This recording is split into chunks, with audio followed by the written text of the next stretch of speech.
আচলতে এনেকে হাই বিষ্ণু এনেকে ভগৱান বিষ্ণু এনেকে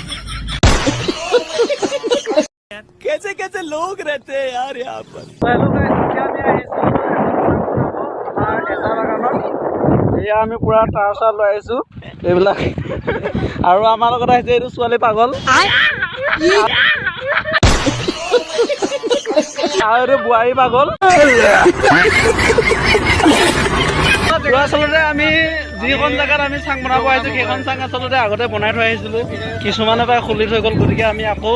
তালৈ আহিছো বনাবৰ কাৰণে তো এইখনে আছিল চাংখন কোনে এবাৰ ভাঙি থৈ গ'ল তো এতিয়া আমি আকৌ বনাব চেষ্টা কৰিছো চাংখন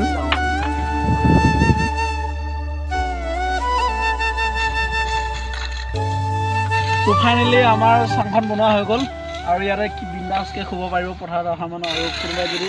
আলহী অতিথি পেলাই আহে কোনোবাই যদি ফুৰিব আহে ভাগৰ লাগিলে ইয়াত গৰমত ইয়াত চাওঁতে কি মজাকৈ শুব পাৰিব ইয়াৰ বতাহ কি ধুনীয়া বতাহ বহি আছে মজাকৈ শুব পাৰিব আৰু এনেকৈ শুব পাৰিব তো এতিয়া আমি ঘৰলৈ যাওঁ কাৰণ যিহেতু আমাৰ বনোৱা হৈ গ'ল চাং আৰু এই চাংখনতে সকলোৱে আহি শুব পাৰিব মানে জিৰাব পাৰিব দুপৰীয়া সময়ত যোনে ধৰি লওক ফুৰিব আহে আৰু ৰ'দত যেতিয়া ভাগৰ লাগিব সেই চাঙতে জিৰাব পাৰিব সেইকাৰণে আমি চাংখন বনাইছোঁ আৰু চাংখন বনোৱাৰ কাৰণে কেনেকুৱা হ'ল ভাল কৰিছোঁ নে বেয়া কৰিছোঁ আপোনালোকে কমেণ্ট কৰি জনাব তো বাই বাই